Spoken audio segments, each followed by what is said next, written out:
We do have a few housekeeping things. The first thing to keep in mind is that the session is being recorded. So please note that you might change your name or use the different Zoom functions at whatever comfort you see best fit. You'll also notice some people are writing in the chat. We do hope that you can introduce yourself and let us know where you're Zooming in from today. At the halfway point in our presentation, we are going to ask everybody to join a breakout room. So we're just giving you that heads up now that you will be interacting in a smaller group. And you can also feel free to message us if you have anything that you just want to tell myself or Mr. Arjun. Rohan, anything else? No, I think that is everything. I'm just excited. Thank you all for being here this evening with us. We know that, in this virtual world, you're probably spending a lot of time on Zoom and Teams and Google Hangouts. And so we appreciate you taking this time to be with us this evening and to discuss what we think is an important topic, interviews. Totally. And can everyone see my screen? Okay. You can see the presentation? Awesome. I just shared also the results of our poll. What superpower does it seem like people are really into, Rohan? It looks like... Can you still see? I don't know. I can. It looks like most people would like to read minds. We have about 38% with reading minds. We have 26% with being invisible whenever they want. 20% with being able to fly. 13% being able to speak to animals. And 3% superhuman strength. Okay, I think I would go for the invisible everywhere. What would you go for?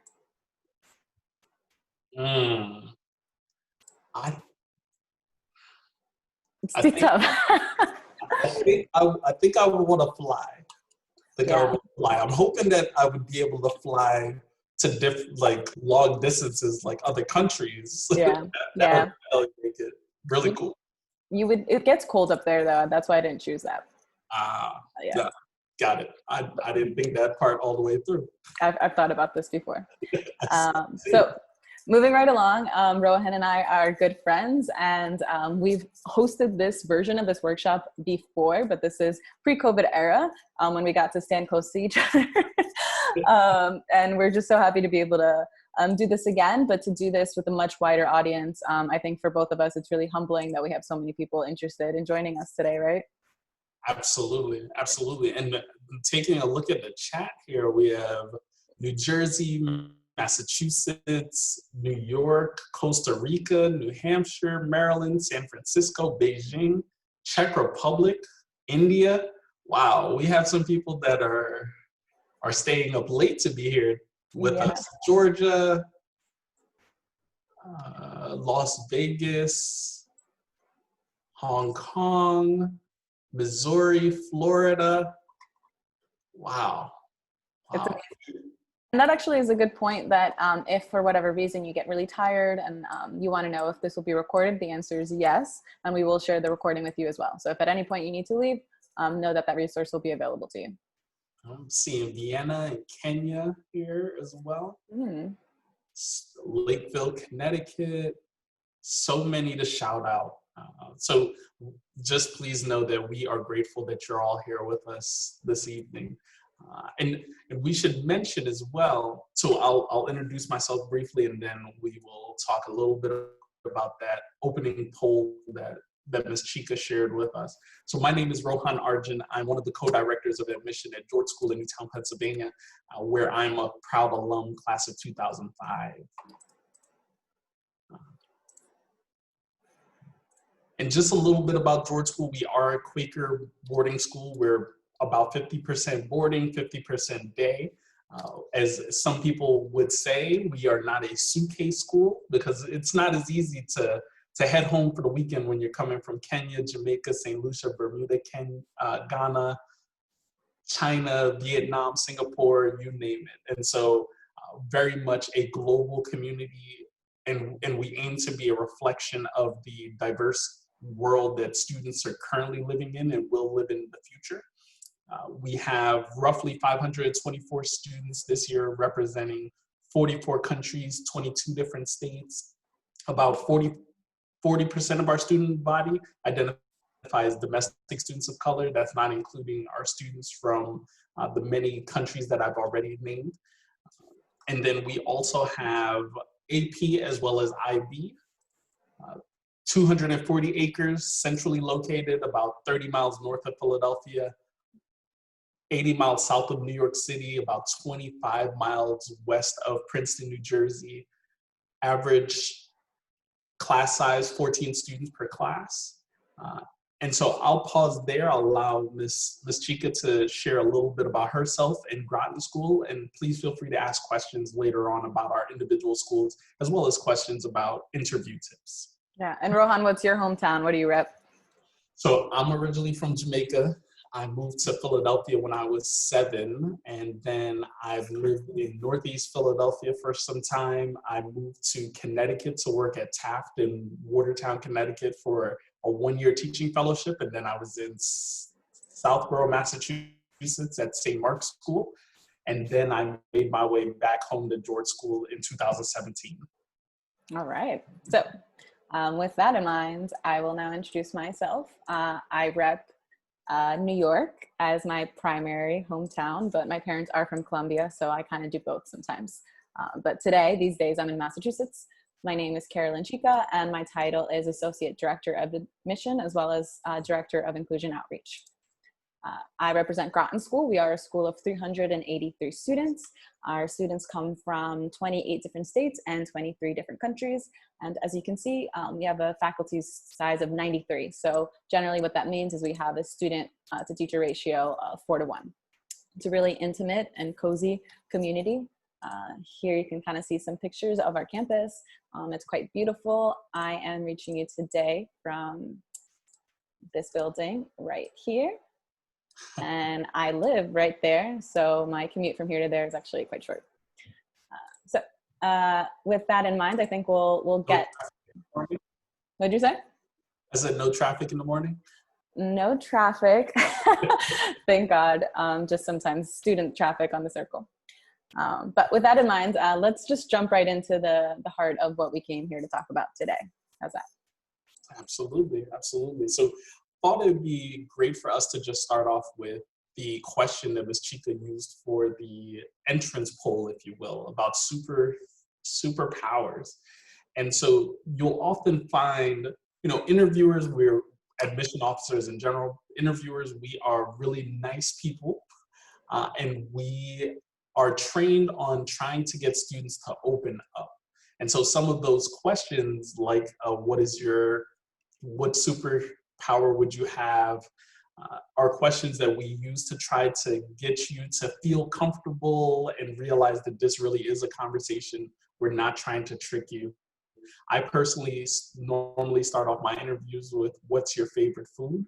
I figure we're all eating, so there's something that you may like, whether it's candy, dessert, actual meal that your family prepares. And then I tend to share what my favorite food is as well, so that we can make that connection. Again, trying to get us feeling comfortable before the actual interview gets started. Anything you'd add there? No, I just put in my starting interview question in the chat, but keep rolling. All right. So one of the reasons we wanted to offer this space this evening and this workshop, these tips, is because the interview is a required part of the application process to all of our schools, but they're not very long, especially when you think about the fact that many of you are somewhere between 13 and 15 years old on average. And so 15 to 30 minutes is not really a lot of time to talk about your entire life. And so we wanted to provide just some context about approximately how long interviews are, so that you can start to think about the ways that you can start to set yourself apart from the many other applicants that'll be in the admission pool in that time. And thinking about the fact that there are so many components of the admission process that's already speaking for you, it's very important that you take advantage of the interview time. So let's think through some of the components, right? Your grades up until this point are speaking for you. And granted, let's make sure that we're clear. We know that you had something to do with those grades, but they are speaking for you. Your teacher recommendations are speaking for you. Again, you had something to do with what is going to inform those teacher recommendations, but again, they're speaking for you. Your test scores are speaking for you. So when you get a chance to really take advantage of speaking for yourself in this process, the interview and the essays that you'll complete in the application, it's very important that you take advantage of those opportunities. Carolyn, could you go back to the other slide for me really quickly? Yeah, no problem. Thank you. Thank you. So another reason why it's important for you to try to make yourself stand out, if you will, in the interview itself is because on average, admission officers, we are interviewing anywhere from 3 to 5 applicants each day. And so as you can imagine, that is a lot. We're talking about some schools are getting between 600 and 1,200 applications a year. So again, it is very important that you take the opportunities to speak for yourself and to help yourself stand out in the application process. Carolyn? Yeah, and one of the questions that came through in the registration for this event was, what exactly are we looking for during the interview? And I think like the big overarching thing that we're asking ourselves, not only when we're reading the application, but also when we're talking to you is, what is fit? And I think you'll hear that a lot. We use that word a lot to describe what it is that we do. And the idea is that we want to make sure that we're offering things that work for you and benefit you as a student, and vice versa. So we're trying to figure out, like, are you a student that is prepared to do the academic curriculum at our school? Or do we even offer the kinds of things that you are seeking? And same goes for character in certain respects. I know for our process, we want to make sure that the students who come to Groton are open-minded. Rohan, would you agree that's perhaps a trait you're looking for? Yeah. So sometimes we're just asking questions to get a sense of how you think about the world. I think another big bucket is interest in the school. I want to know if you are just coming to the Zoom event because you just randomly signed up, or if this is something that you really actually want for yourself. So I think that's something that I'm often trying to gauge. And then third, and this is, I think, the most important, or at least interesting thing to me, not necessarily important, is context for your school and your home. I've worked at Groton, but I've also worked at public schools where I sometimes was teaching in a class size of 31 students. And I've worked at private schools with a class size of as small as 11. So if you're somewhere in between that as an interviewer, I think it's helpful for me to know what your school setting is like. Or if at home, for example, you have lots of siblings or lots of responsibilities at home, that's something that I think is helpful for me to know too. Yeah, Rohan, anything you'd add there? No, I think you've covered it. I will point to the chat. I love the fact that some of you are already starting to share some of your own tips for how you prepare for interviews. So please pay attention to the chat as well. Yeah, I love it. So much community happening all the time. We're like, yeah. Rohan, you got it? Yep. All right, so for our first activity together, we're going to have you journal. So if you happen to have a piece of paper and a pen handy, or you can simply just open up a Word document on the device that you're on right now, we're going to provide you with a few prompts that we would love for you to just take some time to reflect on and complete. It is going to help you when thinking about things to share during interviews. We're mindful of the fact that, there's certain things that people can easily tell or assume about you simply by seeing your name, seeing your address, the school that you go to, if you're a part of a certain organization, for instance. And so we want you to be mindful of that as well, but also think about some of those things that can help to set you apart. And so whatever you're going to use to do your journaling today, we ask that you write down these prompts. So the first one, you may know that I, ... You may know that I, ... So for example, if you were to look at my name when I log into Zoom, you may know that I don't know, that maybe I speak Spanish, right? Or another thing, you may know that it's like nighttime where I am right now. Mm-hmm. Or for me, when I logged in, you saw me wearing a bow tie. You may know that I am a bow tie person over long ties. You could also tell I'm Black.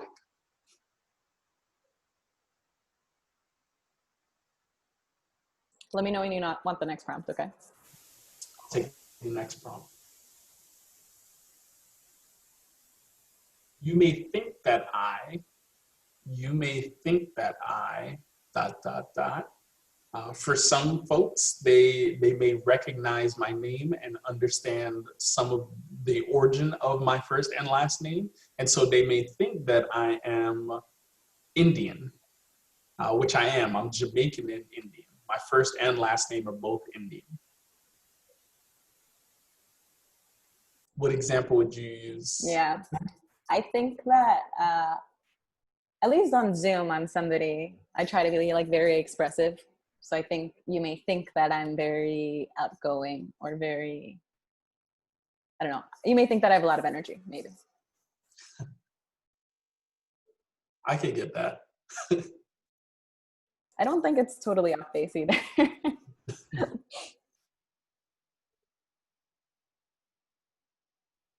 All right, next prompt. You probably do not know that I immigrated to the United States when I was 7 and grew up in Philadelphia. And I am one of 6 siblings. I'm the middle child. Some of you may also be thinking about some of those things that you do in your lives, meaning, if you have been acting since you were 5 or playing soccer or hockey or cheerleading,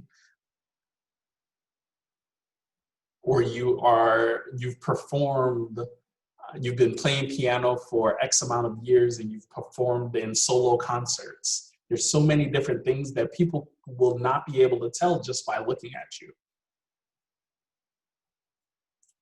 Carolyn, Right. what would you share? Oh man, there's so much to know about me. I guess if I were to connect it to the last thing that I just shared in terms of like me being an extrovert, you probably don't know that I sometimes do have a hard time or yeah, I think like it does take a lot of energy to be this bubbly person and sometimes I'm not. Yeah, but that's if I'm getting like vulnerable and, more angsty. Thank you for sharing. Yeah, of course. And I think that for the participants, I see some folks like are hard at work writing. That's great. And perhaps some of you are just like processing in your minds, and that's okay too. But know that this activity is actually the base for what we'll do in our breakout rooms, which I think is probably a solid heads up for you to know that we'll soon transition into that.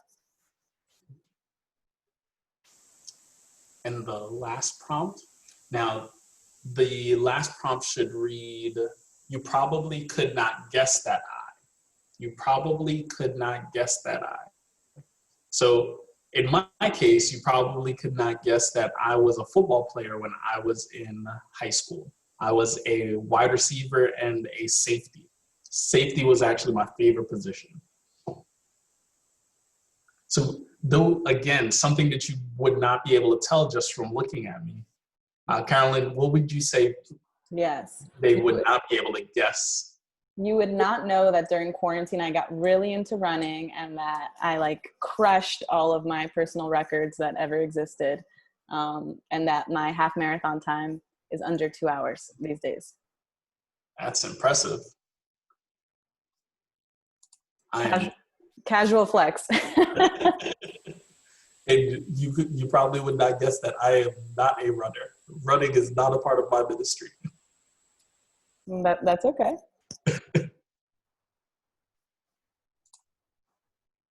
All right.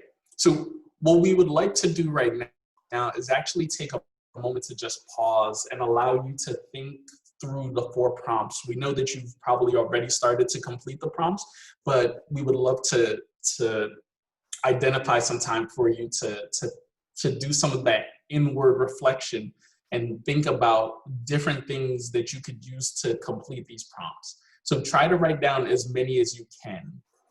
All right. And thinking about things that you would be willing and feel comfortable sharing with others, because we are going to provide a space for you to practice sharing some of these things with some of your friends on this Zoom call.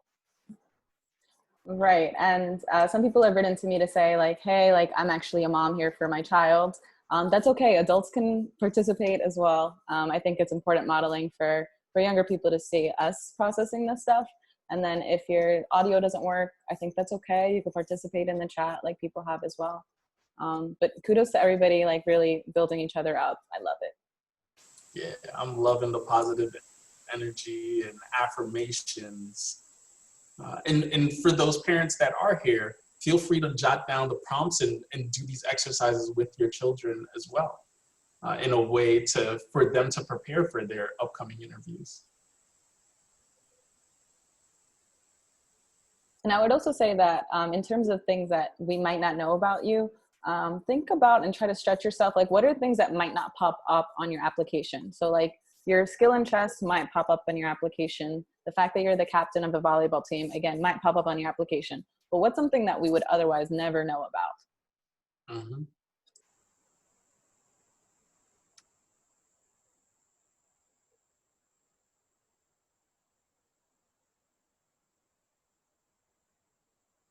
Our breakout rooms are ready to go whenever you think they're ready, Rohan. Okay, all right.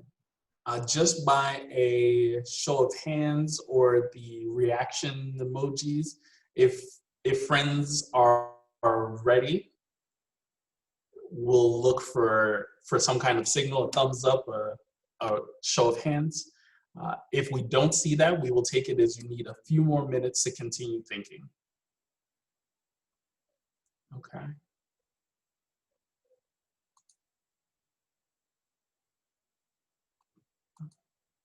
All right, seeing some thumbs up here, seeing some reactions on the screen. Okay. All right. I think we can go to breakout rooms. All right. So you're going to receive a invitation to a breakout room. When you get that invitation, what we're going to ask for you to do is to hit join.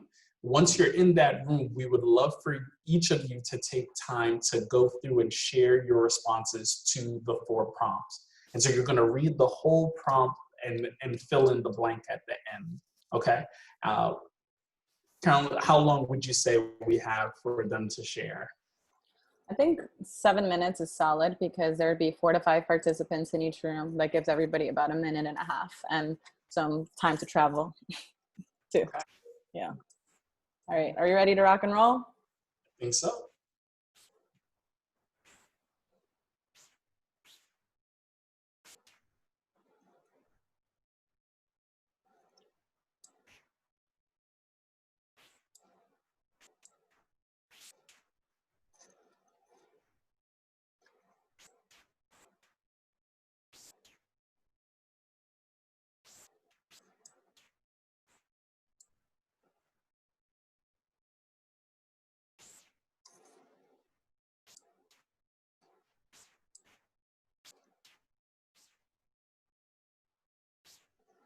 Yeah, Ben? I have to leave the call. I have to go to my school meeting.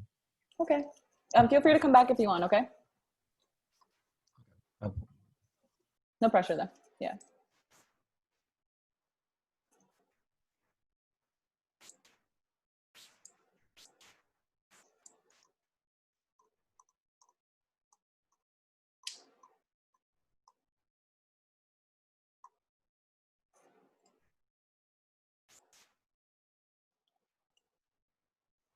Hello.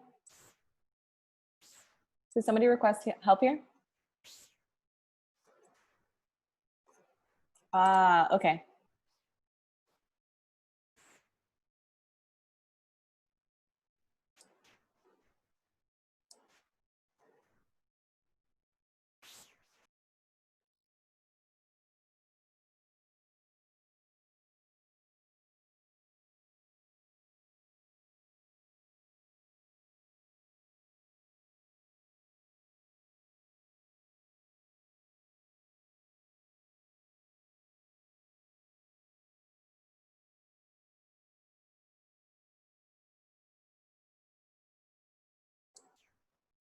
Hello.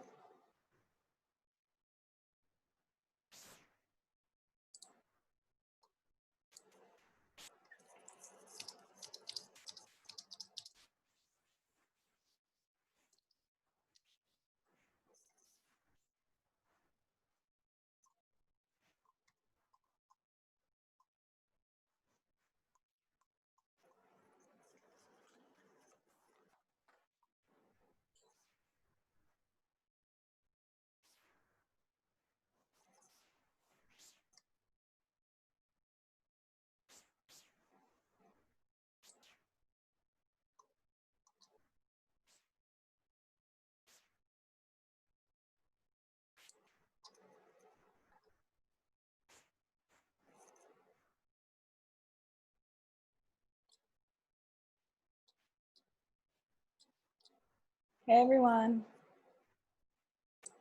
Hi. Hi. Hello, this is Bo Lee, and I'm father of Victoria from Sydney, Australia. Sorry, because now it's 11 a.m. here, so she cannot participate. So I participate on behalf of her. No problem. We're actually kind of in the middle of a breakout room activity, and it'll probably end in a few minutes, but feel free to just hang out. We'll be doing more information sharing, okay? Thank you. No problem. How are y'all doing up in here? Did you guys come back here because I said you could? Yeah. Yes, they told us that we could come back. Yeah. Yeah. Everyone was like, I left because we already shared everything. So. Okay. So, you can go back if you want to, but if you want to hang out here, that's okay. Rohan, how do you think you're doing in terms of time? I think we're doing good. Okay. We're doing good. I think that we can have, once we get back from the whole group, we can probably take one or two sharing out with the whole group aloud, and then we'll keep rolling. Okay. All right. So I'm going to set a 2-minute timer. And if you guys on the call want to take a break during these 2 minutes, we accept. That's okay.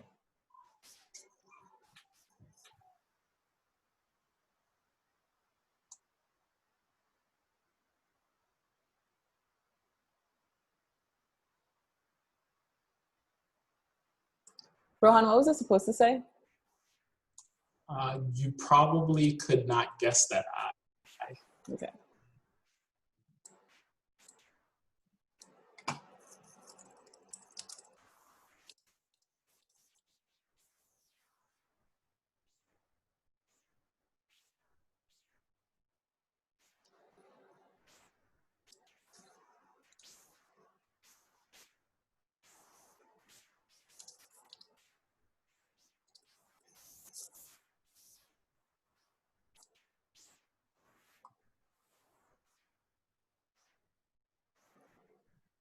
So for those of you who are already back, as we wait for the rest of our friends to rejoin us in about a minute, what things would you share?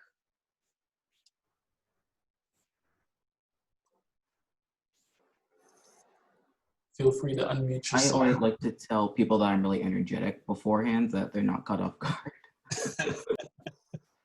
So just a little fair warning, since you know. Yeah, yes, for sure. All right. Others? I would probably like to people to know that I really like social studies and best that. I just really like social studies. Okay. Linus, why do you like social studies? I've always liked social studies since I was a little kid. Because my brother was very good at social studies, and he taught me when I was a little kid. And he told me about my current social studies teacher and how he was a good teacher, and that kind of just like inspired me. And I like learning about like what used to happen in history, and then sometimes like taking the stuff that I'm learning and like trying to figure out stuff that's like a mystery. Like when we were learning about colonization, I thought about like what happened in Roanoke and stuff. Thank you for that, Linus. Those of you who were in the room and was able to hear that engagement between Lance and myself, he mentioned that he really liked social studies. And so I asked why, and he went into expanding on his answer to share. You know, one of the things that we'll talk about later on is not just giving one word answers, but also providing context to why. So if someone asks you a question, whatever it is, don't just say a one-word answer. Mhm. Because again, you want to take advantage of those 15 to 30 minutes, right? And take advantage of sharing as much with the interviewer as you can in that limited amount of time.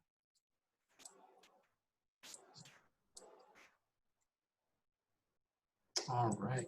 It looks like we have everyone back, Carolyn. So do we have two brave friends who would be interested in unmuting themselves and sharing the responses to the 4 prompts that they reflected on? All right, Henry, I see a hand there. Henry Foster. Yeah, that's. Which of the prompts would you like me to answer? All 4 briefly, please. Okay, let's go into my answers. And okay, so you may not know that I also really love history.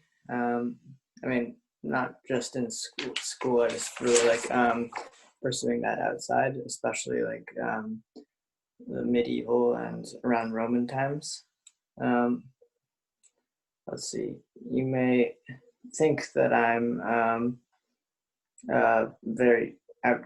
Well, you may think that I'm very outgoing, but I'm actually not very good with strangers.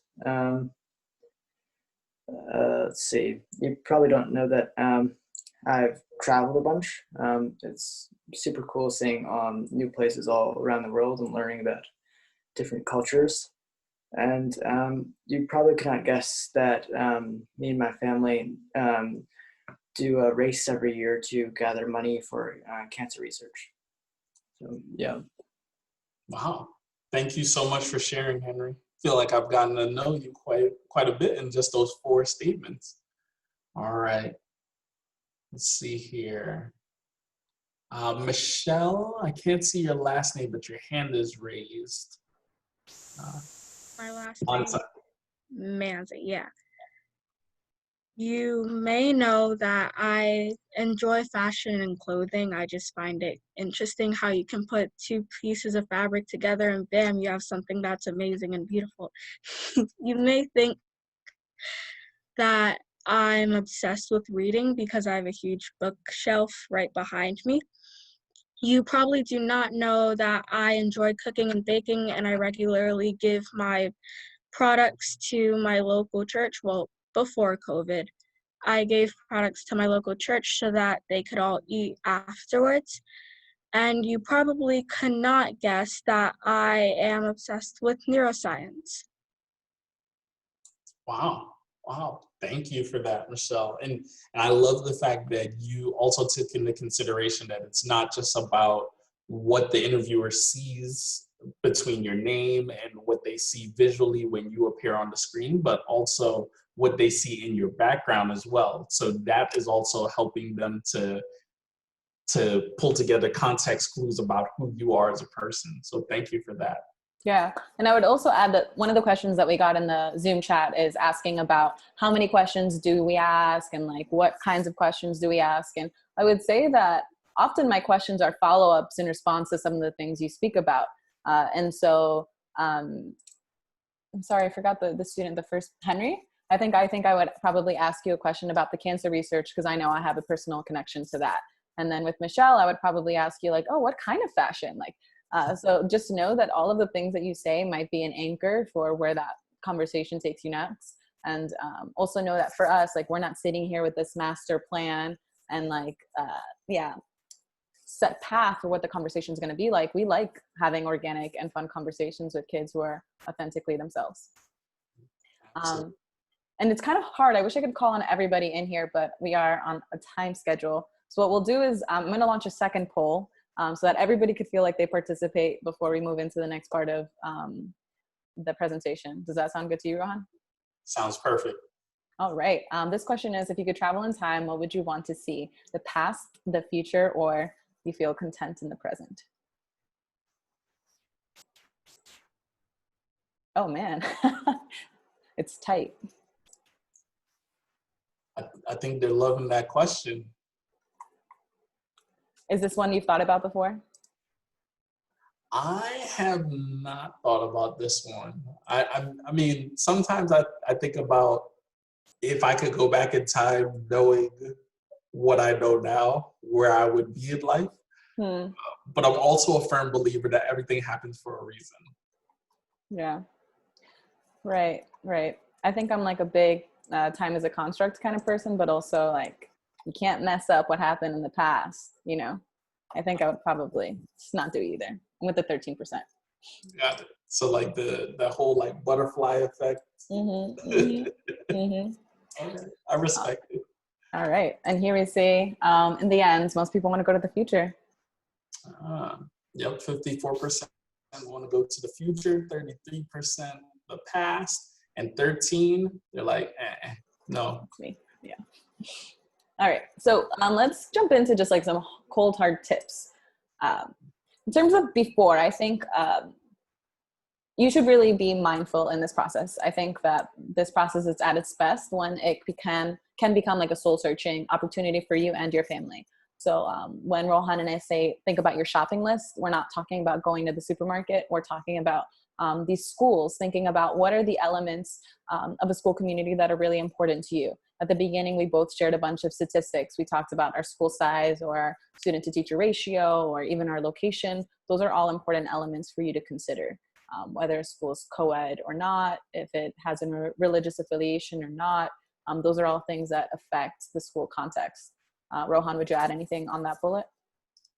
No, the only thing that I'll say is that the shopping list is helpful when you're starting to do your research and narrow down your list of schools that you even want to interview with and then ultimately apply to. And there are certain things that you may start off with as non-negotiables earlier on in the process, like if there's, that can also include diversity, certain sports programs, certain academic programs, or extracurricular programs like clubs and so forth.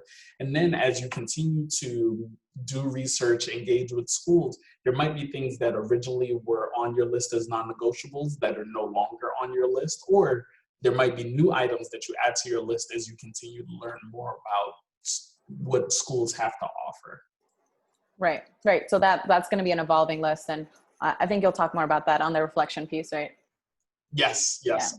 I always encourage students to create their own list and then have your families, your parents or guardians create a list as well, and then sit down together to have a conversation to make sure that you both are on the same page early on, rather than when March 10th in the boarding school world, you get your acceptances and you thought you were really excited about going to California, for instance, and you live in Pennsylvania, and your parents say, that's too far, and you need to be within a 2-hour radius of home. And so it's good to have those conversations sooner rather than later and be on the same page. Right. And regardless of where you think you'll land, I think it is beneficial to start practicing the stories that you might tell about your own life, which might feel kind of weird, but I think it's a healthy thing for a young person who's growing up to do anyway. And especially for the interview process, it's helpful if you are literally practicing it either by journaling or like speaking to the mirror or recording yourself talk. Just practice out different stories about different times in your life that you think were transformative, or maybe even just like come to top of mind as events in your life. Even something as simple as practicing how you tell the story of your family, I think is beneficial. Rohan, yeah? Oh, absolutely. And you've already started to practice this evening with those prompts as well. Right. And then it's always best practice to prepare your questions, and you don't have to get hyper specific with these questions. I think you have somebody in front of you, or at least virtually in front of you, that is a rich resource for you of information, and you want to use them not for things that you could find on the internet, and more just to build that personal connection, right? So maybe ask them about their favorite place on campus, or what their favorite tradition is on campus, or why they chose to work at the school that they chose to work at. Absolutely. The interview is an important part for you because you're also interviewing the school as much as the school is interviewing you. So take advantage of this opportunity. Ask those tough questions. Mm-hmm. This next part, dress the part, could sometimes be, I don't know, it could be misleading, right? I don't think you need to be in a 3-piece suit to be in an interview. I think you can and should find ways to express your personality. Like today when I got dressed, I specifically wore these earrings because I knew that I would be on Zoom and that would be a part of what you would see about me. But I don't think you should be in your pajamas, or I don't think you should, be wearing a t-shirt that's saying that has an expletive, a bad word on it. There is some common sense that you could apply to what it is that you are wearing. And schools that have a dress code very easily give you kind of a guidepost with which to guide whatever it is that you choose to wear. Right. Yeah, absolutely. I agree.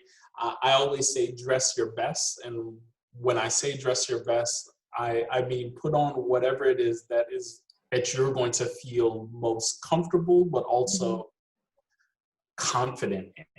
Mm-hmm. There were a lot of comments and questions in the chat earlier, and even in the registration for this event, around being nervous. And so again, just wearing whatever it is that's going to help you to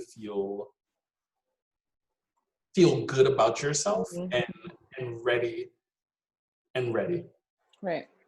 And then arrive early / on time. I know that for me, I try to load up, and when I'm at my best, I try to load up my Zooms 5 minutes before. And so if I see the kids in the waiting room, I'm like, okay, great.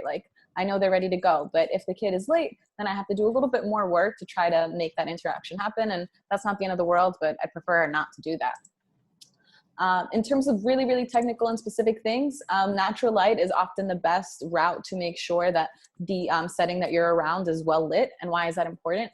Because I want to get to know you as best as I can, as if this were in person. And so by creating more light, then I could actually see your features and read your body language. It just makes a huge difference. If you don't have natural light, either in the room or if perhaps your interview slot is at night, consider different light sources. You might move a lamp closer to your desk, but ideally it should always be shining a light towards you, so that light is behind your camera. You can kind of see a picture here of how professional photographers do it. They call this 3-point lighting because there's literally 3 light sources, and the best one is right in front of you and the other 2 are on the side. In terms of sound, I do highly recommend using headphones. That makes sure that the audio is filtering as best as it can to and from your mouth, and not necessarily getting all the background noise that you have. And if perhaps your home is very messy, or sorry, your home is very loud rather, then muting is of great benefit. One thing I learned today is if you're on mute, you can hold down the space bar to temporarily unmute yourself, which is really cool. In terms of the camera itself, try to make it as eye level as possible. So I literally have a book underneath my laptop just to make it a little bit higher. And in terms of what I catch in the background, you can use a virtual background. But in general, I kind of like these days having my actual background behind me so that you can kind of see what I'm into. That I like little pieces of art, or you can see the school map here. These are all points of interest that I think make me kind of more human. And it's also not messy, right? I moved my purse from there to there. But I did try to think about what I would be communicating in my background as well. Would you add anything, Rohan? No, the only thing that I'll say is if your background isn't as organized, if you will, or I saw some messages in the chat about messy, I would say just find about 6 inches of plain wall and just sit in front of that. I see that some of you are actually utilizing that strategy on this call. Yeah. And in terms of the background too, I think it's okay to have things behind you, right? make it kind of interesting so that we can kind of pick up on who you are through the elements behind you. We got a lot of questions too about if you're feeling nervous. This does not have to do with the technicalities of it all, but if you're a fan of meditation, I am. I could attest to the power of it, or I'm sure other people can. Something as simple as like 30 seconds worth of deep breathing could really change your mood and help you go into the interaction in a more relaxed way. Research also shows that if you do power posing, which is, I guess there are some examples here, but you literally stand up and make your body big for about 30 seconds, that could also really change your framework of thinking before going into an interaction that you're nervous about. And my last one is, my last tip if you're feeling nervous during, is to use water. Like a well-timed drink of water could really help calm your nerves and slow down the conversation if you're feeling nervous. Rohan, do you have any tips there? Not there. I was seeing some of the questions in the chat, and Yeah. it was about like hair. So what do you do with your hair? And as I mentioned in the chat, similar to the way that you dress, you need to do whatever it is that's going to make you feel comfortable and most confident. But Should I just log out? so for some of you, if you have longer hair and updo is what's going to make you feel more comfortable and confident, you should do that. Otherwise, you could just have it flowing. The hair is not going to matter to us. So Yeah. that's more so a personal preference. Again, what's going to make you feel your best. Yeah. And in terms of, this is my last piece, but if you are experiencing difficulties, give a test to the links that you do have prior to the meeting. Consider the question like, do you know your passwords to whatever account that you use to sign up for the event? There are lots of great password managers out there that can help you with that. Restarting a meeting, so like ending it and then rejoining it, is my new favorite tech trick. And also just on campus, whenever my computer's not working, I feel like I always take it to the technology team and they always just have me restart it and everything magically works again. So don't underestimate that. And also I think know that us as admissions people, we are like very used to these technical difficulties. We Zoom or virtually connect with people from all over the world. And so if at any point we need to just like change the meeting to an old fashioned phone call, like we are more than okay with that. Right, Rohan? Oh, Yeah. for sure. I mean, how many times have you started talking and realized that you were on mute? Yeah. So I think that because we've been living in this virtual world for some time, there's some grace and leniency as well. Yeah, like today I did an interview and we started with cameras on and then we ended with cameras off, which I'd never done before, but like know that we're not upset about it. So like, I think you can lead with humor and kindness there too. Rohan, you want to take it away from here? Absolutely. So we've talked about the way that you dress. We talk about the way that you do your hair. It is always important to smile, and this is whether you're in person or you are virtual. Because even when you smile, the way that your tone comes across, the way that you speak, it changes it.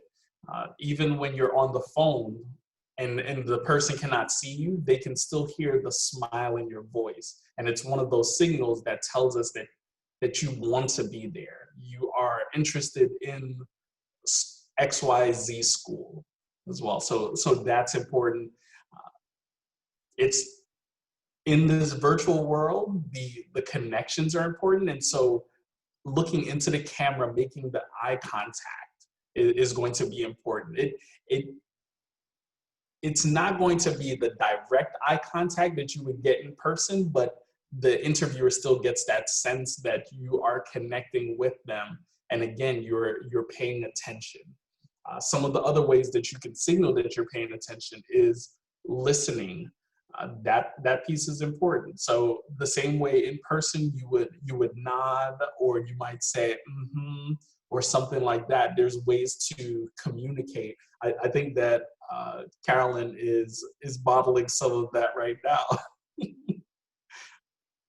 She's really interested in what I'm saying. your body cues and body language is going to be important. And again, whether this is in person or virtual, that's important. You'd be surprised some of the ways that applicants have showed up in interviews. I believe it or not, I've had students that are slouching in their chairs during interviews, and that doesn't really show that you are invested in this process or that you want to be there. It seems like it's just like you're just going through the motions. And so you want to sit up and be at attention, if you will, but still relaxed and comfortable. When you're answering questions, we've talked about not using one-word answers. You want to enunciate. Carolyn and I are not speaking to you the ways that we speak to our friends. And so we would ask that you do the same. Don't use slang or again, the tone that you're using. So we talked about elaborating. We talked about giving context. So what is your favorite subject and why is it your favorite subject? Is it because of the teacher? Is it because of the interactiveness in the class? Is it because of the topics? Like, give us the why. Yeah. And also just like give us things that you might take for granted. Like when you say, my school is a good school, remember that we're interviewing students from all over the world of all different school types. So help us better understand what your school community is really like. And in terms of, there are people in the chat asking like, how long should you take answering a question? And unfortunately, there's like no magic answer for that. And that's why reading body language is so important, because at a certain point, I'm going to stop nodding and I'm going to be like, and that's the hint that like, okay, like I've spoken enough about this. Or if I ask you like a question and you've answered and I'm still like, that's probably the hint that I want you to keep going. And in preparation for this, Rohan and I also spoke about the times in which we're interviewing students and we ask them a question, and instead of answering the question we've asked, they're answering whatever question they already prepared. So just keep that in mind when we say like, listen to understand and answer the questions. Like we literally mean pay attention to us and answer what's being asked of you. And the last piece is if it's not enough, the interviewer will normally prompt you for more. Yeah. Yeah. And I think it's also okay to like push back on that and be like, well, what do you mean? Like what kind of more do you want? Know that it is a back and forth, and sometimes perhaps we're not being clear enough in what we're asking of you. Or maybe you literally didn't even hear us. It's okay to be like, I literally did not hear you. What did you say? You want to keep going, Rohan? Yes. All right. So after the interview, one thing that we definitely recommend, so when you're doing your research, there's so many schools that you're going to be looking at. We see some of the schools that you all are listing here that you're applying to. And so it's hard to keep all of those schools straight. And so we recommend creating either using a notepad, either virtual notepad on your phone or on your computer, or an actual physical notepad, using an Excel spreadsheet, a Word document, however, whatever is going to work best for you. So that one, when you're doing your research, it might also be helpful to do it in the same document that you have your shopping list, if you will. And so when you're doing your research, what is it about certain schools that make you want to apply to that school and want to learn more, for instance? And then also after each engagement with the school, reflecting on how that engagement left you feeling. So for instance, if you contacted the admission office via phone or email to schedule an event, schedule an interview or register for an open house, or you just had a question that you wanted to ask, how did you feel after that interaction with the school? The same thing after your interview. How did you feel after the interview? Same thing after the open house and any other events that you attend, the reception, the fall play, athletic event, just reflecting on that. Because between the process of applying in the fall, so anywhere from essentially October through the end of January, and in boarding schools at least, when you receive your decision on March 10th, there's a lot of time in between. And when you're accepted, schools will offer you an opportunity to revisit their schools before you make your decision. And just remember, those revisit days are going to look like a big party. There are going to be balloons everywhere. There's going to be kids wearing the school logo, and you're getting to go to classes, and some of those classes may not be the actual classes or the way that the class is facilitated when you're actually a student. There might be a ice cream truck at some point there, and a party on campus. And so it's important that you are taking into consideration your whole process with that school, as opposed to just the last engagement, which seemed like just a big pep rally. So it is important that you reflect throughout. The thank you, were you going to add something, Carolyn? I guess I would also say that, especially if you're working at the interview piece, like it's nice to also reflect on what you would consider to be successes. What were wins for you? Like I felt very comfortable talking about, I did a great job doing XYZ, and maybe next time I want to improve on something or the other. Like I said at the beginning, hopefully this is a soul searching opportunity for you to get to know yourself as you mature. And I think it's important that like you celebrate all of those incremental changes and maturity in yourself. Absolutely, absolutely. Reflection is huge in just growth. So I echo what Carolyn said about reflecting on how you felt you presented and was in the interview. Sending a thank you note or email, the choice is yours, whether you want to do a handwritten thank you note or you want to send it via email. There's pluses and minuses to both. The email obviously can go as soon as you're ready, whereas with the handwritten thank you note, it is dependent on how long it takes for it to reach through the mail. And so again, whichever one you feel most comfortable with. I personally like receiving handwritten thank you notes, but I think that the emails are just as thoughtful as well, especially when the student puts time into that. And we're going to share examples of a thank you note with you. Do you want to see that? Do you want to see that now or later? We'll see that in, I'll say a little bit. Let's finish up with this slide. We mentioned different ways that you can engage with the schools. So going to open houses, receptions. Some schools may allow you in this virtual world to sit in on a virtual class. Some schools may have opportunities for you to connect with students, and may even provide opportunities for your parents or guardians to connect with current parents/guardians as well. You don't have to sign up for everything. Yes, registering and attending events show your level of commitment and investment in the school and your interests, but it can get to be a lot, especially when you're applying to multiple schools.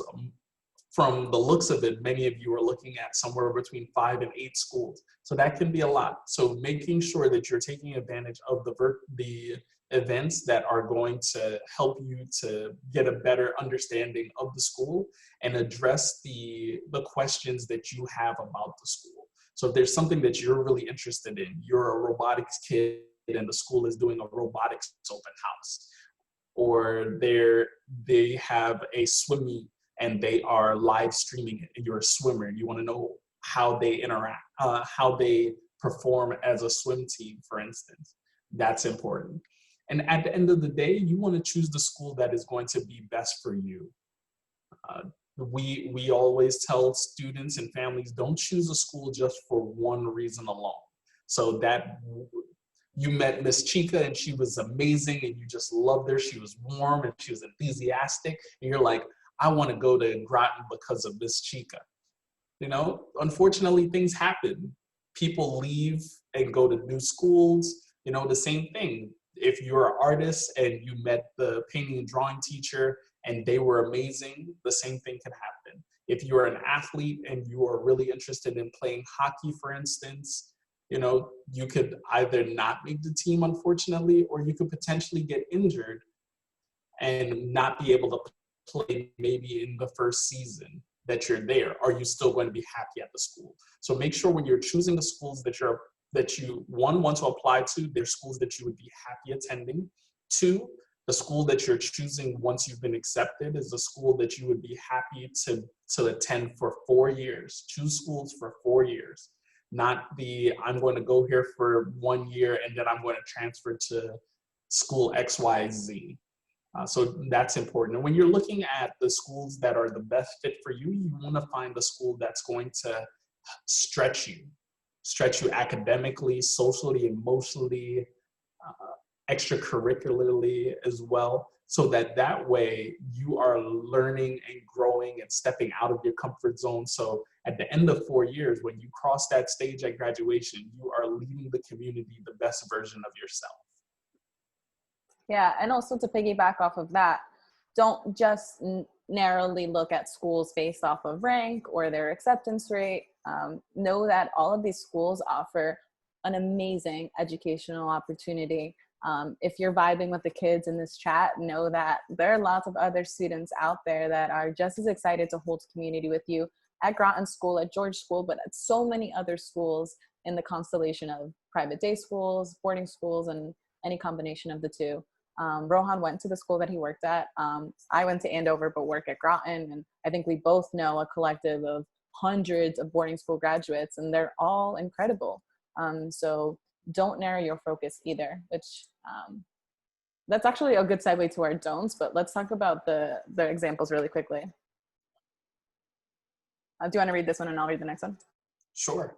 The one thing really quickly before I read this, it's also important to remember that just because a close friend of yours went to a school, your sibling, your cousin, your parent or guardian, doesn't mean that it's going to be the right school for you.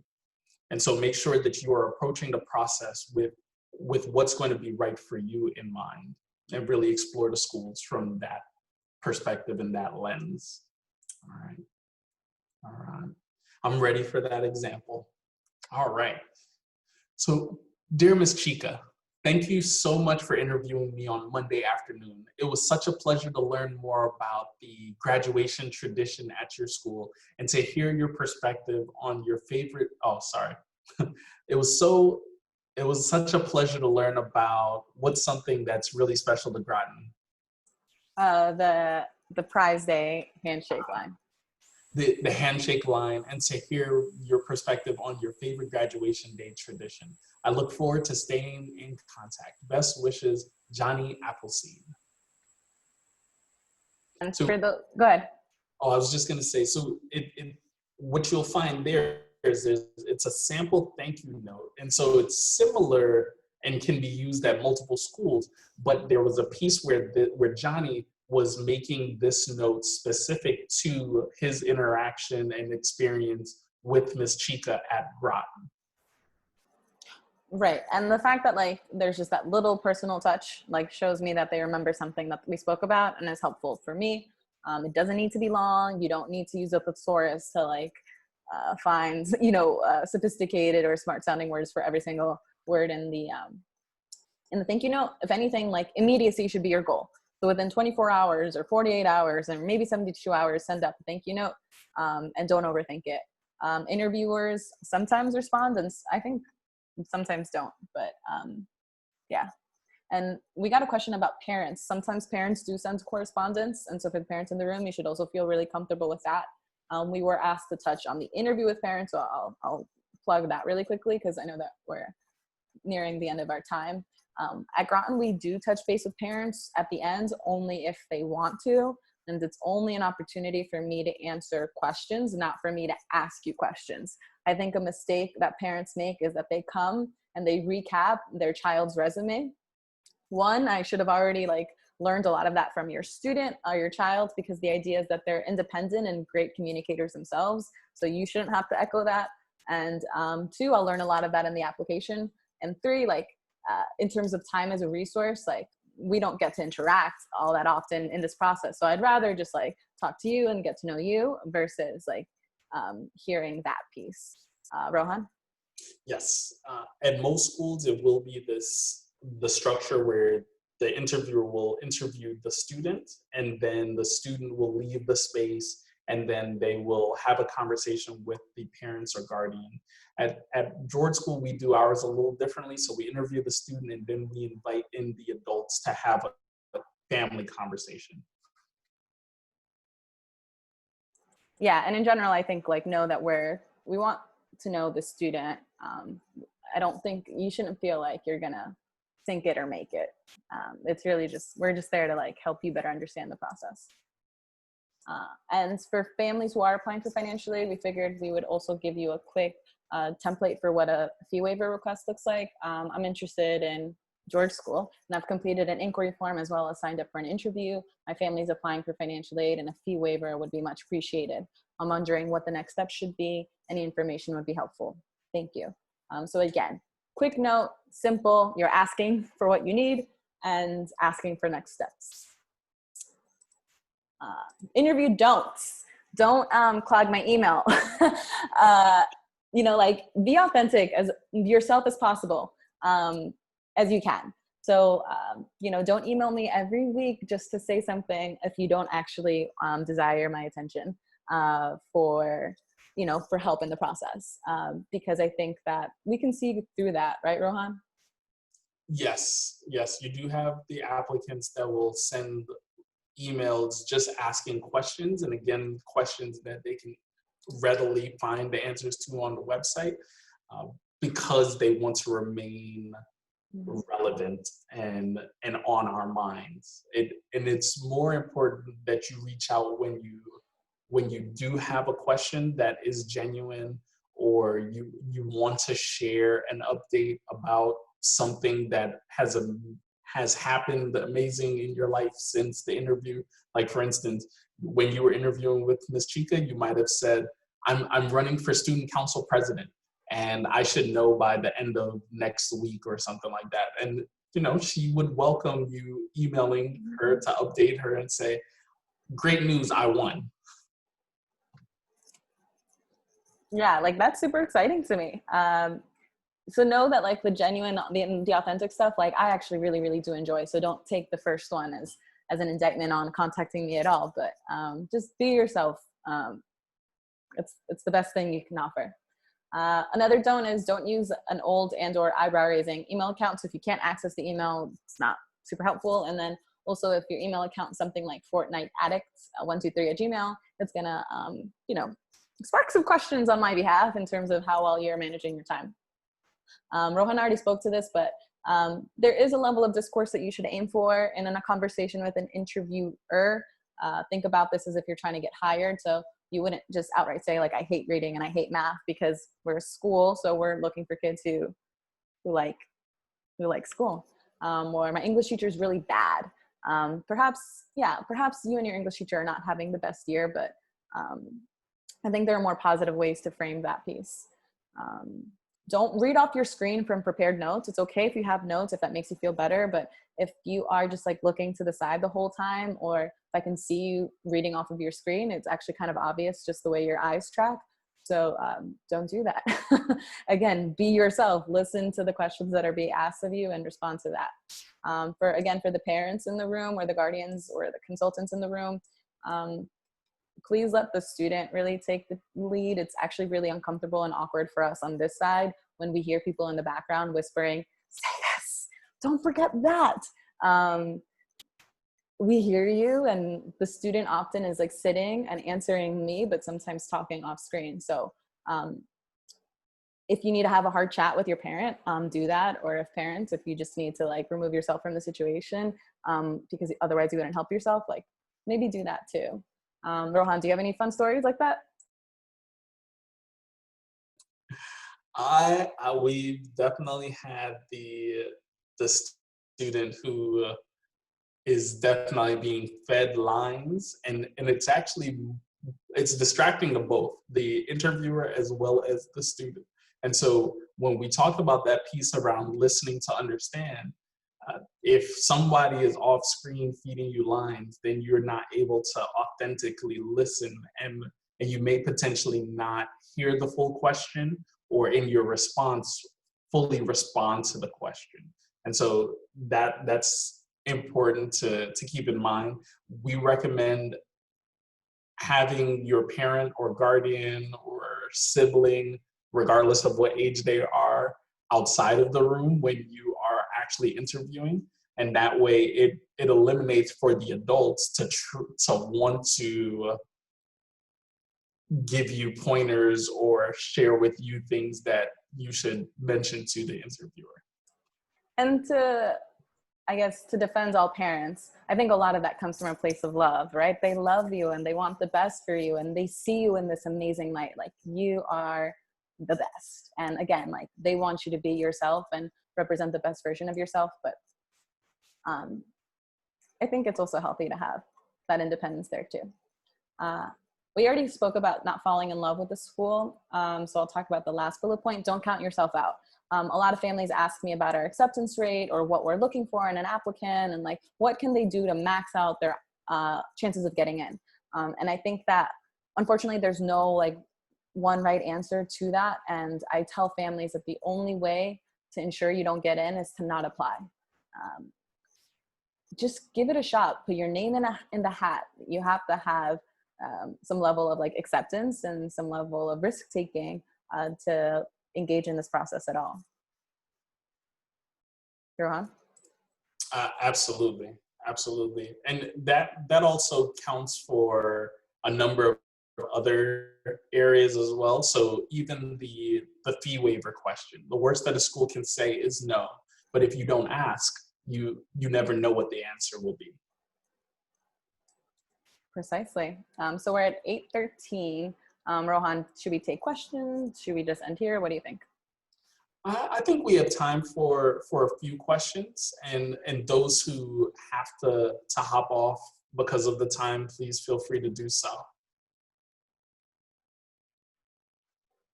Bye. Everyone who's leaving, thank you. And anybody who does have a question, feel free to unmute yourselves. Let me make sure the setting is so that you can.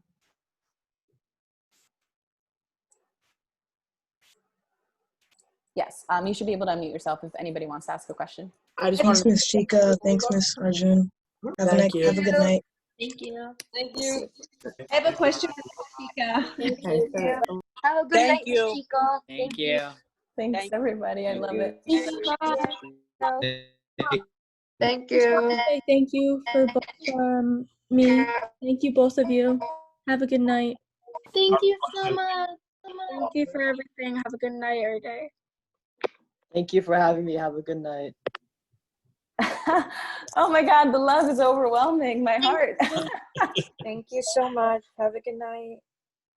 Samuel, I see you on the left. I know you have a question. Yes, hi. My name is Jamie. I'm Samuel's mom. He had to run off for his afternoon violin practice, but I have a question regarding... You're not going to get into school. They want cool kids. Sorry, Mom. Keep asking your question. Okay. I actually have to work during his interview, and I was under the impression that it was just going to be the student interviewing and not the parents. Is there a separate parent interview to this, or? So it actually, that portion of the interview is more so for your benefit and for you to be able to ask any questions that you may have. So I'm sure that if you reach out to the school and let them know in advance that you won't be available during the interview, they'd be more than happy to set up a time separately to connect with you if you have questions, or you could also do it via email. Okay, that's I know he's with the Groton team on Wednesday. So, and when you said that, Miss Chica, I said, oh my God, I can't make it. No, yeah. And I've honestly, the vast majority of the interviews that I have these days are the parents are not there, or sometimes parents will Zoom in from their workplace. But it's not a requirement at all. Okay, I'm actually seeing patients, and I'm going to be right in appointments. So should I maybe reach out to you afterwards and schedule the parent appointment then? Yeah, if you want, yeah, totally. I'm happy to talk offline about that. But also, again, no pressure. It's just optional. Thank you so much. Thank you, both of you and everybody. It was so great seeing everybody, and have a good night. Bye. Thank you, Mr. Arjun and Miss Chica. Bye. Thank you for everything. Thank you. My pleasure. I have a question. Thank you. I think I saw Phoebe's hand. I have Oh, I just wanted to say thank you for having me, and it was a pleasure getting to see all the different points. So, yeah. Thank you. Our pleasure. Thank you. Bye. Hi, my name is Zamia Barada, and I have a question. During my interview, I was like 10 minutes late because of technical difficulties. Does that have do the interviewer take that as an account as like a problem or like being unprepared? No, I think that in this world, in this virtual world that we're currently living in, that as we shared, interviewers are definitely lending grace and understanding because we have technical difficulties ourselves, so we know. Thank you for answering my question. Yeah, I think also like there are hierarchies in terms of like tips. Some of the tips are more valuable or important than the others, right? So like if you can be on time, be on time. But if for whatever reason things happen, that's okay too. And for the future, try to just make sure your tech works so that you're as close to on time as possible. But sometimes I have to reschedule the interview. Like it's not a big deal. Rohan? And sometimes it is unexpected. You don't know, right? For those times that you know in advance that you will be running late, reaching out to the admission office. Also, if you notice that you're having some technical difficulties and it's taking you more than one, I would say a couple of minutes to resolve it, contacting the admission office either by phone or by email, just so they know that you are still on your way. You're troubleshooting some technical difficulties right now, but you'll be there shortly. And so that way they can let you know that, if they need to reschedule, because at this point it's cutting too far into the interview, that they want to make sure that you're still getting the time and attention that you need, and they are not rushing you through your interview. Right, or like if you're like also really upset about this, like whatever technical challenge you're having, or like if you find yourself like in a car and like it's just not the best time, like you're better off just sending an email being like, hey, I'm so sorry, but this isn't going to work out. Can we reschedule? Versus like forcing it. I'm often very pleased when I find I have like a 30-minute time slot that I didn't realize I had. I have a question. Yes, please.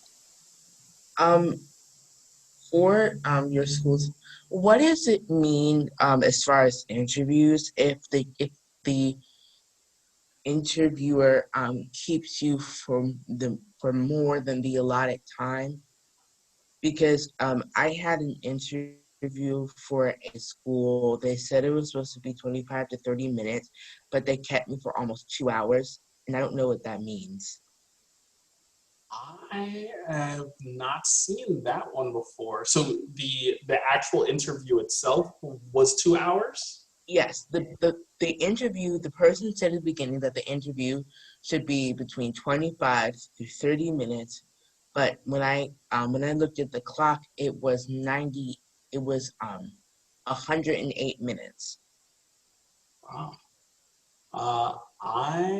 I mean, there's a couple of different ways that you could look at that, and without us being present during the actual interview, it would be difficult for us to say it with any sense of like conviction.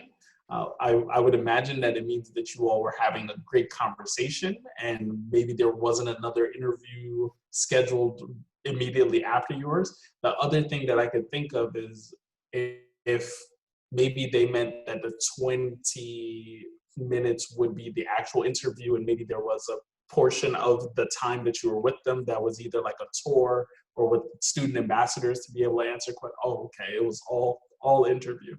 They said that after the 25 to 30 minutes that I would leave the Zoom meeting. Yeah, I mean, I would say that I would agree with Rohan. They were probably enjoying talking to you. But I would caution, I don't like necessarily saying that because I don't want everybody else to think that like, oh my God, they only talked for me 20 minutes. Like it wasn't a good interview. Like that's not the case at all. And just know too that you could also feel free to communicate too if you're like, okay, like I've got to go. Like you should also feel very comfortable doing that at any point. Yeah, Ms. Chica is right. There's so many factors at play. Yeah. Like I said, there may not have been another interview immediately scheduled after yours, and so the person just had the gift of time to be able to share and continue to engage in conversation with you. Yeah, I would also say, like, as a general note as well, like, you have to make peace with the interaction too. Like, you can pain yourself over, like, oh my God, they said this about that, or I forgot to say this. And that's just beating yourself up about something that's far outside of your control. Like, the application becomes what is in your control in the months to come. So, like, focus your energy, like, focus your contentment on something outside of what lives in the past.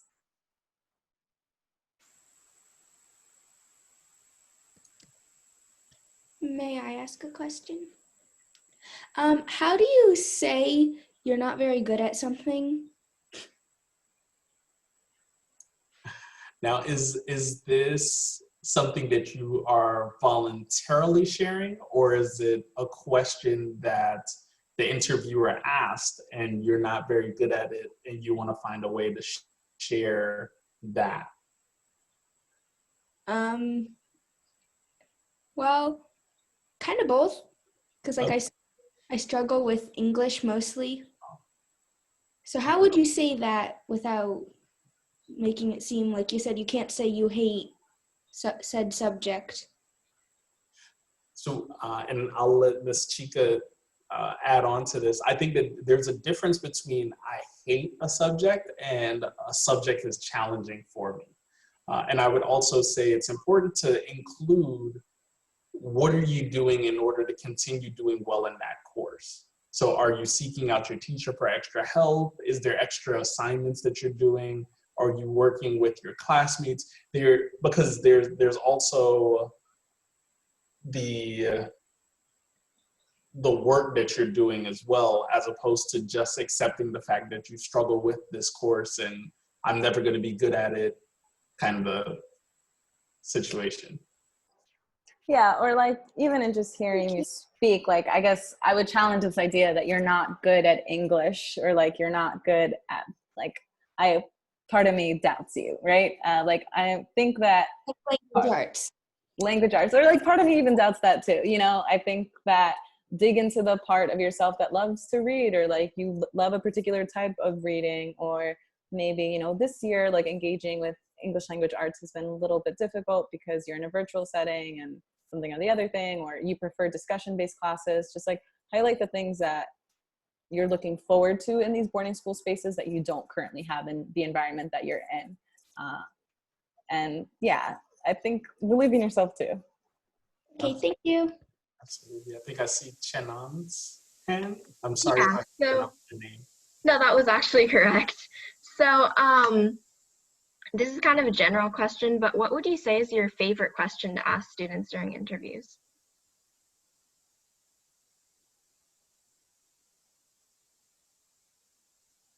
Oh man, that's hard. I think I love learning about where people live and their schools. I love learning about their schools. I know I've already talked about this a few times, but like, it's like just epically interesting to me. Or I've asked this year in particular a lot about like what 2020 has been like for students. Just like hearing what like different experiences people have had across the world has been interesting, because it's also been a formative year for me.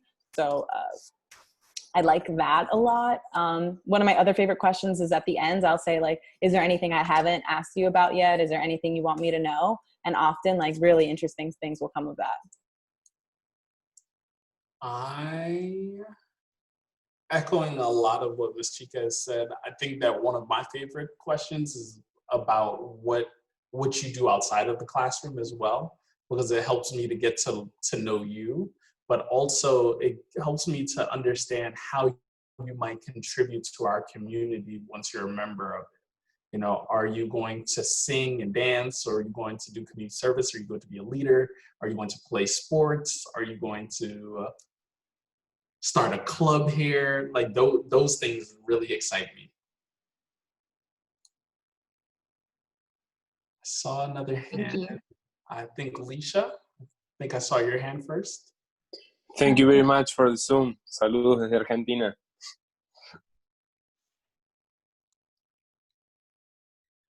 Hi, my name is Janice. I have one question. Since Mr. Arjun, Rohan Arjun talked about how the students contribute to the school. I, as a Chinese, often struggle with the question contribute, but I'm just fascinated by you saying that, even participating in clubs and doing its own dance is already contributing to the school, because we're thinking something really substantial. And absolutely there, because when you think about the fact that, first of all, we understand that students, you are not empty vessels. You're coming to our schools with your lived experiences, your interactions, your values, your beliefs that your families, your neighborhoods, your cultures have instilled in you. But it's also the things that you're passionate about and things that you are already engaging in. All of those things are going to add to our community, enrich our communities, and add to the learning, because the learning isn't going to stop at 3 p.m. at a boarding school, right? Just those conversations on those walks in between classes, or on the way to practices, or back to the dorms, or in the student activities buildings when you're just hanging out with your friends playing pool or ping pong or foosball, or just watching TV or something like that. There's learning happening there. Yeah, and I think this is where research on the school goes a long way. You don't need to be an expert at these things prior to coming to the school. It's just, if you have a little bit of enthusiasm for something, it can go a long way. And I'll point to two things, I guess, like an example and a non-example. So at our school, we have a tradition of giving chapel talks. So 4 times a week, a student gets up and gives a talk about something. So if the student says, like, I've researched chapel talks and like I have no idea what I might talk about yet, but I think that's super cool and I really want to do that one day. Like, that is an example of a contribution that I think is super valuable and also signifies that you've researched the school. The non-example would be like a student who's like really into fencing, and they want to continue that as a passion, and also maybe golf and sailing.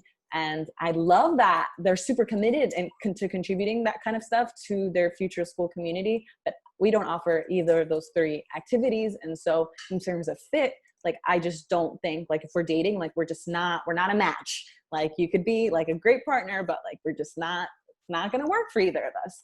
So the contribution word, it can seem like heavy, but hopefully that like kind of dispels that for you. Okay. I think being mindful of time, we have time for just a few more questions. So we're going to go in this order, okay? So we see Alicia's hand, we see Sagata's hand, and we saw Addie's hand first. So we'll take those 3 questions, and then, all right, Alicia? My question was just, how do we balance talking about personal experiences and academic subjects? Or like, can we talk about our personal anecdotes during the interview?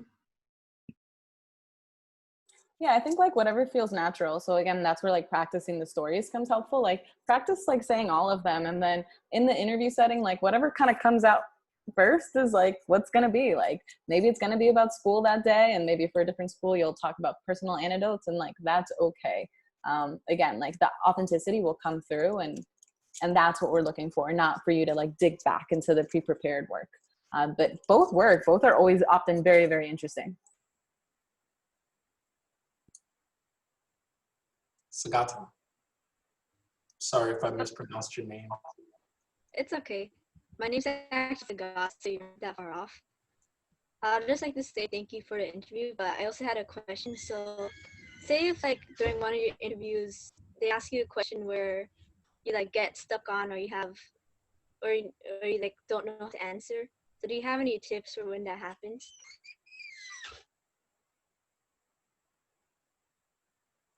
Yeah, I've had, personally, I feel like as an interviewer, sometimes I gauge that and I will try to save the student. So if I ask a question and they are, I feel that they're stuck, oftentimes I'll say to them that we can come back to this question, but please feel free to continue thinking about it, and then let me know once you do, if you do have an answer to it, and then we can come back to it.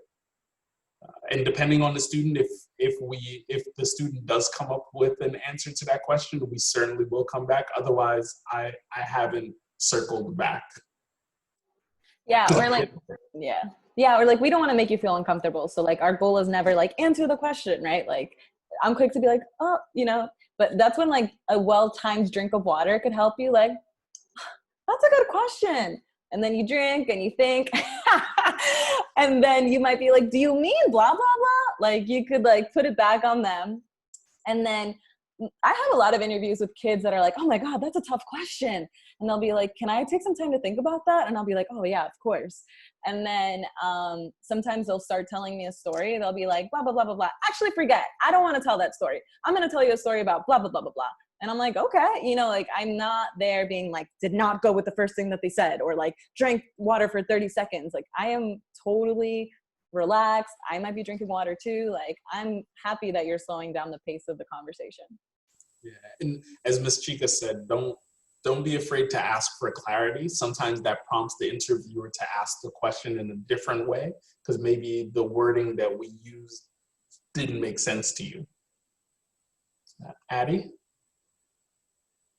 So I have two questions. One is sort of unrelated to interviews, but so the first question is there like a certain amount of questions we can ask the interviewer? And the second question, which is not really related to interviews, is that like, does the school, do these two schools have any like very unique programs? There's not a minimum or maximum of questions that you can ask the interviewer. You will need to be mindful of time, but trust that the interviewer will help you to understand that we're short on time. So if you've asked 5 questions or 7 questions, for instance, and the interviewer, being mindful of time because they may have another interview coming up shortly afterwards, if they need to pivot or keep you all on time, don't feel offended, okay? Again, that you can utilize following up with the interviewer with some of those questions that you did not get to ask during the actual interview. And then in terms of signature programs, I would say that at Groton School, we do offer the International Baccalaureate program. So IB, which is considered to be like the highest level academics you could take before you're sitting in the college classroom. It's really, the concept behind it is that you can use education to change the world. So it's really focused on helping you to assess, but also develop your social, emotional, critical thinking, and interpersonal skills. We also have year-round equestrian. So those are the first 2 that come to mind. Yeah, and for Groton, we do have a 2-year Latin program where students study Latin in addition to a world's language, and I would say that's pretty notable. And we also have a tutorial program where students get to design their own classes, and I think that's pretty cool.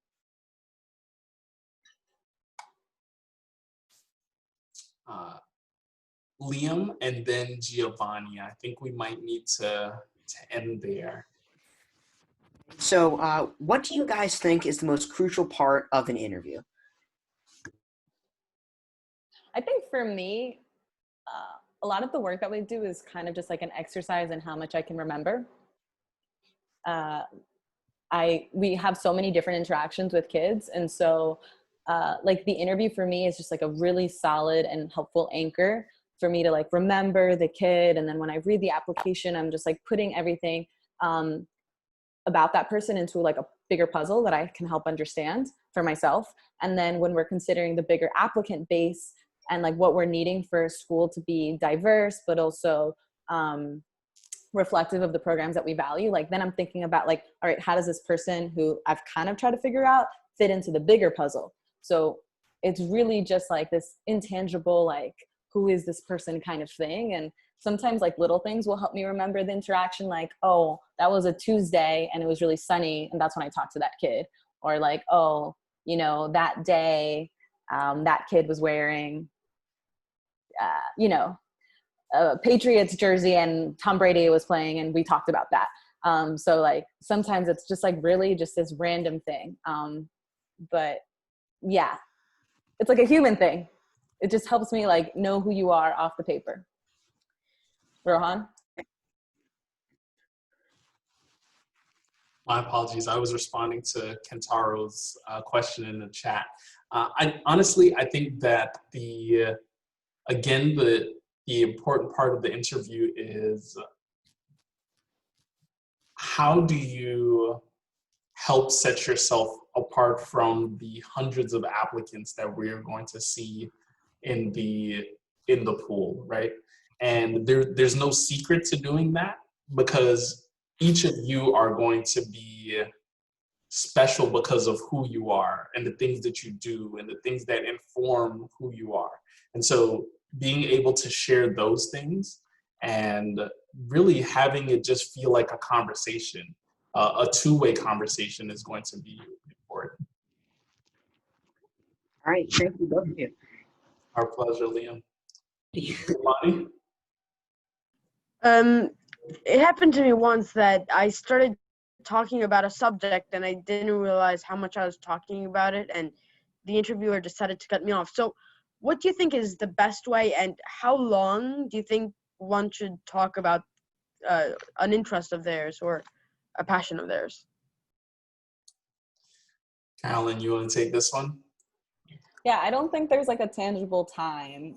But I do think if you're thinking about it from the perspective of you have 30 minutes, maybe the last 5 minutes we want to dedicate to questions. The first 5 minutes we're just doing the awkward thing that people do at the beginning of Zooms, like, hey, can you hear me? Where are you good?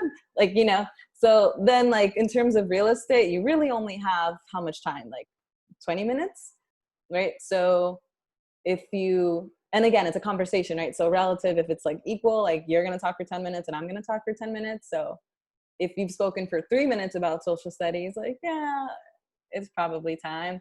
And if they cut you off, like, I know it's uncomfortable, but like even Rohan and myself, like people who have spoken in person before, like we're still going to cut each other off. Like Zoom is just not a replacement for actual conversation.